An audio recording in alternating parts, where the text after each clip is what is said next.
3, 2, 1.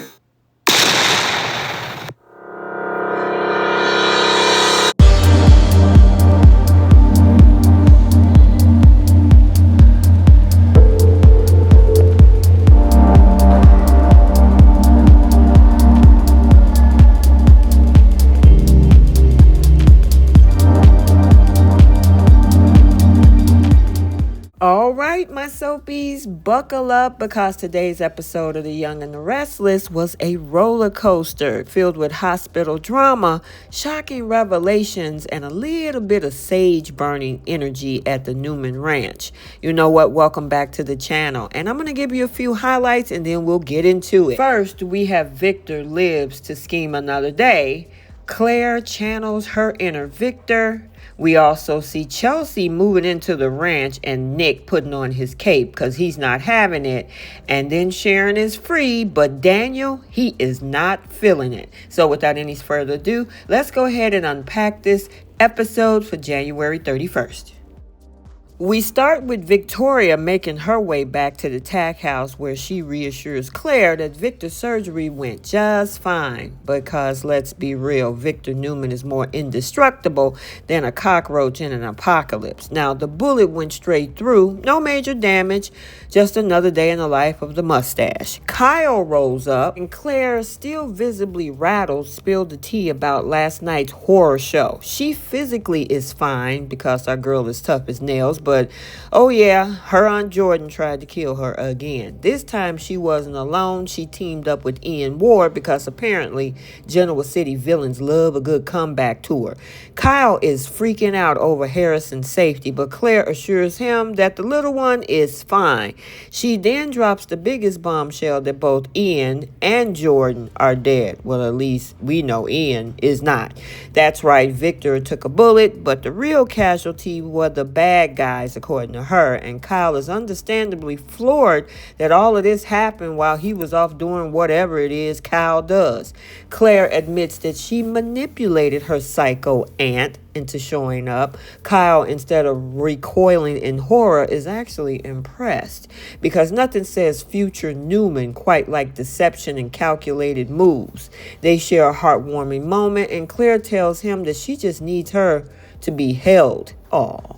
Later, they sip a little tea, toast to Jordan never terrorizing them again, though Claire is still not entirely convinced that the woman is really gone, and I think the fans have that same sentiment too.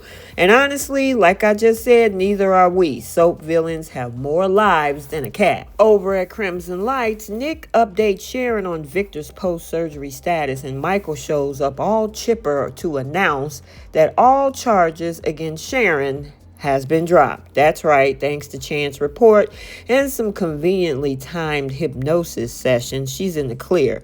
However, Daniel, oh yeah, is not popping champagne. He storms in, demanding answers, only to find out that Ian confessed to murdering Heather. The whole scheme was just a way to mess with Mariah, and now the masterminds are dead. Justice, at least kind of. Sharon, bless her heart, apologizes profusely for her part in this whole mess. But Daniel is not here for the sympathy tour. He reminds her that she still dumped Heather's body and framed him. Nick and Michael try to soften the blow, explaining that she was drugged for months and driven by mad grief. Daniel is partially willing to listen, but he's not handling out forgiveness anytime soon. After Daniel takes off, Sharon is deep in thought. Michael comes over to check on her and he's like, look, you're going to have to forgive yourself. All of this, yes, you made some choices. You were also up under PCP, but you're going to have to forgive yourself that you were actually not in control of your actions. And some people might find that debatable. But at the same time, Sharon says she's going to take however long it takes to make it up to Daniel and his family. Later, Daniel sits in the park drowning in grief and nostalgia, wondering how he he's supposed to go on without Heather. He's struggling to be strong for Lucy, but life just keeps smacking him down. Somebody get this man a therapist, stat. And finally, Adam officially moves Chelsea into the Newman Ranch. And let's just say she's not totally vibing with the energy. She even jokes about needing to burn some sage, which honestly is fair. Adam, however, is feeling sentimental. He's looking at that giant Newman Inn in the stained glass window. He realized that he's the one inheriting the ranch. Who would have thought? He and Chelsea settle in, agreeing to pick up Connor from school together. Family bonding, I guess Newman style. Of course, Nick rolls up to collect some things for Victor and immediately clocks Chelsea's move-in situation. She insists that this is not about rekindling romance, but Nick is skeptical.